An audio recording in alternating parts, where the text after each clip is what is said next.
Namanya Ahmad bin Muhammad bin Hambal, lahir di Baghdad bulan Rabiul Awal tahun 164 Hijriah. Ayahnya adalah seorang tentara khilafah, ibunya bernama Safiyah binti Maimunah. Sang ayah wafat saat Ahmad berusia 3 tahun.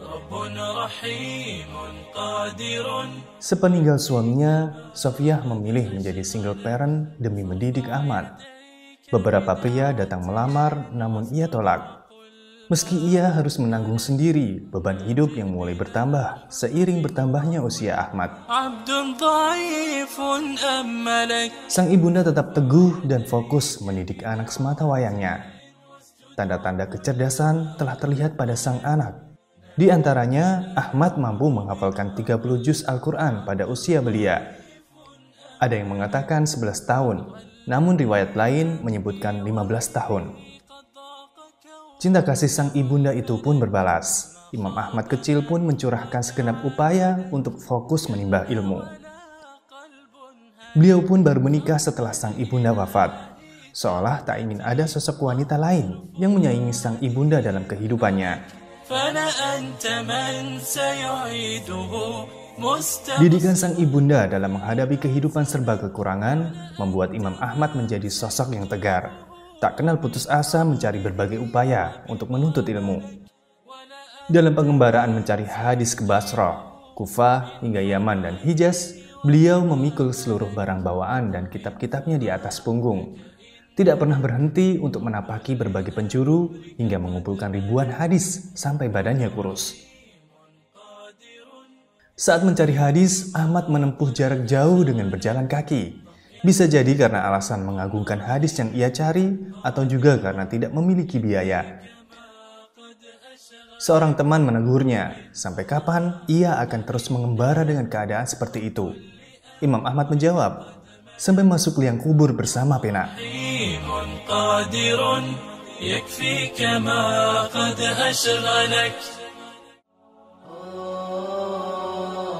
Tentang bentuk fisik Imam Ahmad, Muhammad bin Abbas An-Nahwi mengabarkan, badannya tidak terlalu tinggi, juga tidak terlalu pendek.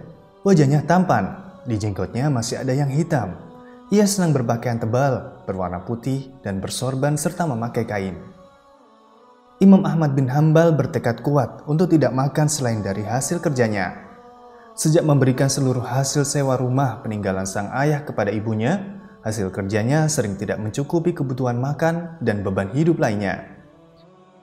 Untuk menyiasatinya, Imam Ahmad seringkali menawarkan jasa kuli panggul dan menyalin kitab. Dengan tangannya sendiri, beliau juga membuat kerajinan tangan untuk dijual. Semua itu ia lakukan untuk memenuhi kebutuhan hidup selama perjalanan menimba ilmu. Imam Ahmad menimba ilmu kepada Imam Asy-Syafi'i. Melihat kecerdasan dan keluhuran budi muridnya itu, Imam Asy-Syafi'i menawarkan jabatan qadhi atau hakim di Yaman. Namun Imam Ahmad menolak. Ketika terus didesak, Imam Ahmad menjawab, jika guru kembali menawarkan lagi, maka guru tidak akan pernah melihat aku lagi.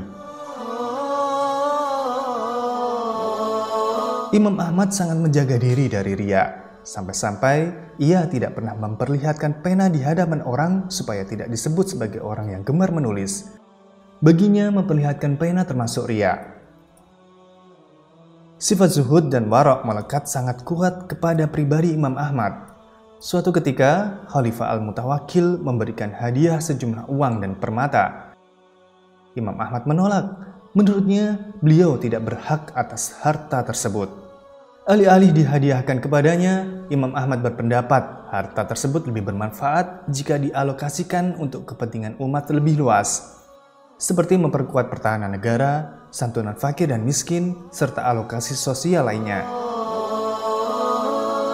Sikap Imam Ahmad ini membuat jengkel beberapa orang, yang kemudian meniupkan desas-desus negatif tentang Imam Ahmad ke telinga Khalifah. Untuk meredam fitnah, Imam Ahmad terpaksa menerima hadiah itu tanpa sedikit pun menyentuhnya. Selanjutnya, beliau memerintahkan anaknya untuk membagi-bagikan hadiah khalifah tersebut kepada orang lain yang lebih memerlukannya.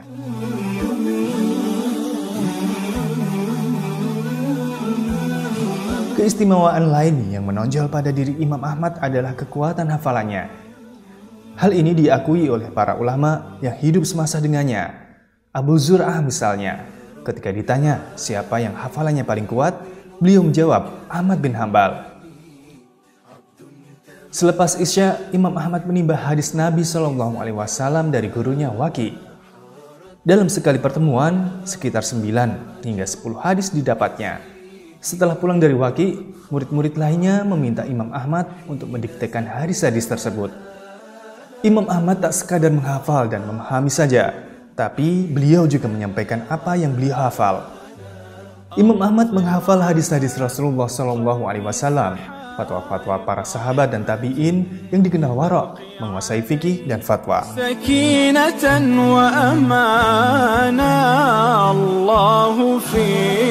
Kesaksian dari Ahmad bin Sa'id Ar-Razi menyebutkan, beliau tidak pernah melihat seorang pun yang rambutnya masih hitam, yang lebih hafal hadis Rasulullah SAW dan mengetahui fikih melebihi Ahmad bin Hambal. Dengan keistimewaan seperti itu, Imam Ahmad tetaplah sebatang padi. Makin berisi, makin merunduk. Beliau tidak pernah membuka majelis untuk memberikan hadis dan fatwa, kecuali setelah berumur 40 tahun. Salah satu sebabnya karena guru Imam Ahmad masih hidup. Selama mereka masih hidup, Imam Ahmad enggan membuka majelis ilmu. Imam Ahmad pernah diminta mendiktekan satu hadis yang diriwayatkan oleh Abdul Razak. Beliau menolak lantaran Abdul Razak masih hidup. Alasan lain karena Imam Ahmad ingin meneladani Rasulullah SAW yang baru diutus membawa risalah Islam pada usia 40 tahun.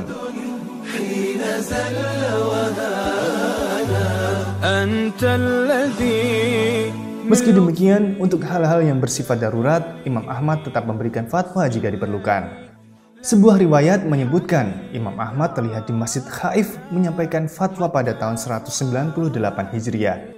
Ketika itu umur beliau baru 34 tahun.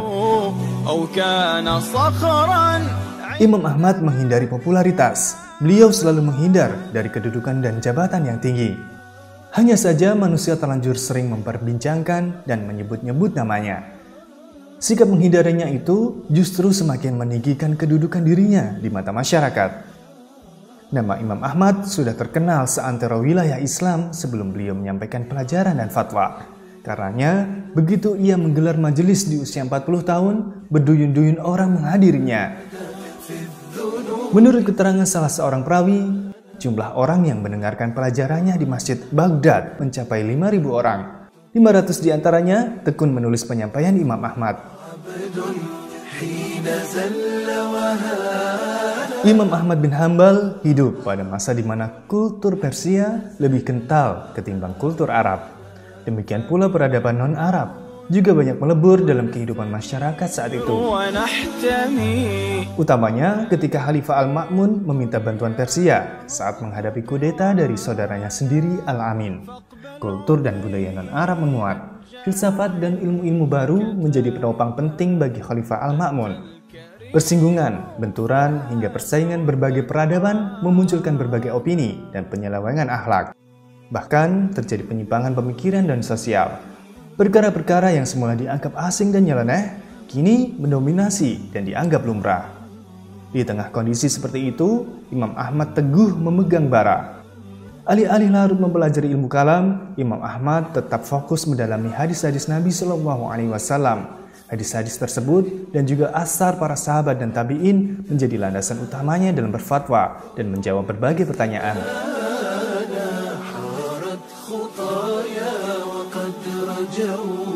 Saat menggunakan sebuah hadis sebagai jawaban atau fatwa, Imam Ahmad tetap menukil dan membacakan hadis tersebut langsung dari kitab. Padahal semua orang tahu beliau memiliki hafalan hadis yang banyak. Beliau pun mempunyai daya ingat yang luar biasa. Semua itu dilakukan Imam Ahmad untuk menjaga otentitas hadis yang beliau bawakan. Beliau juga menganjurkan kepada murid dan teman-temannya untuk tidak menyampaikan hadis kecuali diambil dari buku yang dibawa. Menyampaikan hadis tanpa buku, menurut Imam Ahmad, khawatir akan menyesatkan. Oleh sebab itu pula, Imam Ahmad jika hendak ke masjid, selalu membawa beberapa kitab, sebagai persiapan jika ada yang bertanya tentang kejelasan sebuah hadis. Dalam masalah politik, pandangan Imam Ahmad mirip dengan Imam Malik. Keduanya memiliki kesamaan pandangan terkait urutan kedudukan sahabat dan pemilihan khalifah. Mereka berdua melarang memberontak khalifah meski zalim sekalipun, sebab fitnah-fitnah yang disebabkan pemberontakan akan mengakibatkan kerusakan yang lebih besar daripada yang dilakukan penguasa zalim. Tentang ru'yatullah, yaitu seseorang dapat melihat Allah pada hari kiamat, perkara ini banyak diperselisihkan pada masa itu.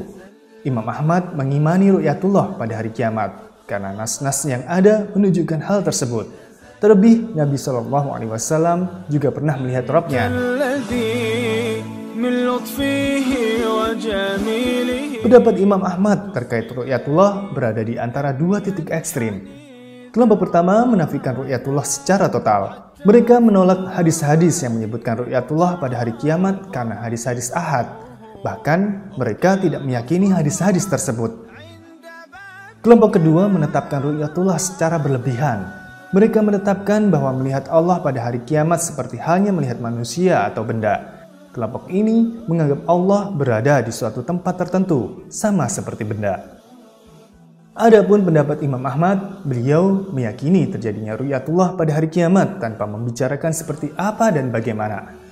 Pendapat inilah yang kemudian dianut oleh mayoritas kaum muslimin. Perdebatan paling dahsyat yang terjadi pada masa itu adalah fitnah khalqul Quran. Apakah Al-Quran itu makhluk atau bukan? Kaum Mu'tazilah dengan kebiasaan mengutak-atik logika menganggap bahwa Al-Quran adalah makhluk. Sedangkan Ahlus Sunnah wal Jamaah meyakini bahwa Al-Quran adalah kalam Allah.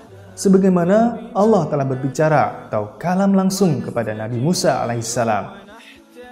Orang pertama yang mengatakan Al-Quran makhluk adalah Ja'ad bin Dirham di era Daulah Umayyah. Ia dihukum mati oleh Khalid bin Abdullah Al-Qasari. Namun, keyakinan Ja'ad ini terlanjur menyebar. Ditambah lagi, pada masa Imam Ahmad, orang-orang Mu'tazilah mendapat ruang dari khalifah dari dinasti Abbasiyah saat itu. Salah satu darinya adalah Ahmad bin Abu Du'ad. Ia menjadi orang kepercayaan Khalifah Al-Ma'mun dan Al-Mu'tasim. Setelah merasa memiliki kedudukan penting di dalam kekhilafahan, Mu'tazilah akhirnya menghasut khalifah agar mengumumkan ideologi mereka bahwa Al-Quran adalah makhluk. Khalifah memanggil para ulama secara bergantian. Mereka ditanyai apakah Al-Quran itu makhluk atau bukan. Yang sejalan dengan pemahaman khalifah akan bebas, yang berseberangan akan mendapatkan tekanan dan siksaan. Di antara mereka yang menolak Al-Quran itu makhluk ada 4 orang ulama, yaitu Ahmad bin Hambal, Muhammad bin Nuh, Al-Qawariri, dan Sajadah. Mereka semua dibelenggu dengan rantai besi. Sepanjang malam mereka terikat dalam rantai. Pada keesokan harinya, Sajadah goyah dan menerima seruan penguasa. Ia kemudian dilepaskan, sementara Ahmad bin Hambal, Muhammad bin Nuh, dan Al-Qawariri tetap pada pendiriannya. Pada hari berikutnya, pertanyaan kembali diajukan kepada mereka.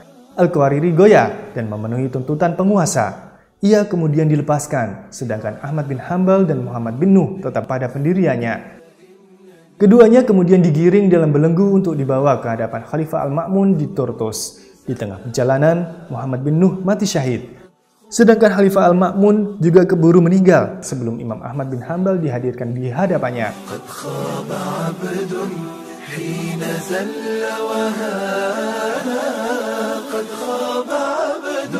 Bergantinya khalifah tidak membuat siksaan kepada Imam Ahmad mereda.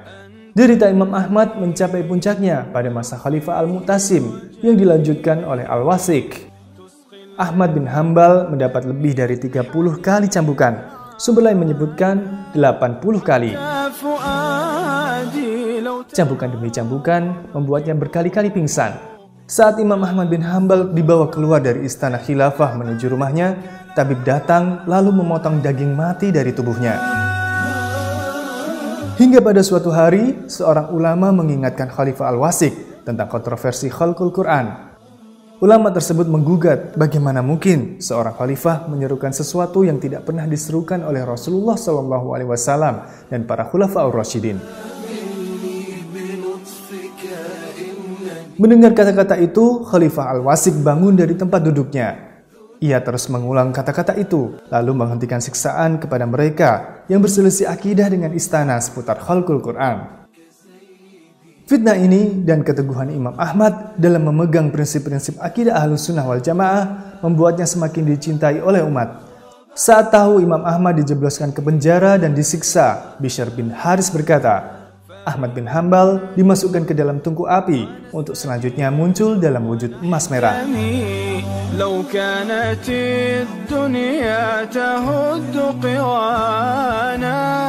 Demikianlah sekilas perjalanan hidup Imam Ahmad bin Hambal. Hari demi hari beliau lalui bersama lautan ilmu, kecintaan terhadap sunnah sekaligus keteguhan memegang prinsip.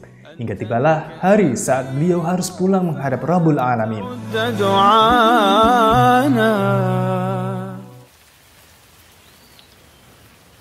Imam Ahmad bin Hambal mengembuskan nafas terakhir pada Jumat pagi tahun 241 Hijriah di usianya yang ke-77 tahun. Saat sakitnya bertambah parah, Imam Ahmad muntah darah. Tabib yang melihat darah tersebut menyatakan beliau mengidap sirosis hati. Beliau pergi setelah menuangkan lautan ilmu yang luas bagi umat Islam, menggoreskan keteladanan yang tinggi, serta sifat-sifat dan kepribadian yang akan terus menginspirasi generasi setelahnya. Pandangan-pandangan fikihnya menjadi madhab yang hingga hari ini dianut oleh sebagian besar kaum muslimin di Arab Saudi dan sebagian negara Teluk. Selain madhab fikih, Imam Ahmad bin Hambal juga meninggalkan warisan yang tak ternilai harganya berupa kitab Al-Musnad, sebuah kitab berisi hadis-hadis Nabi Shallallahu Alaihi Wasallam yang terkenal. Kedudukannya sebagai kitab induk rujukan. Para ulama hadis meletakkan posisinya sebagai posisi ketiga setelah kitab Sahihain dan As-Sunan Al-Arba'ah.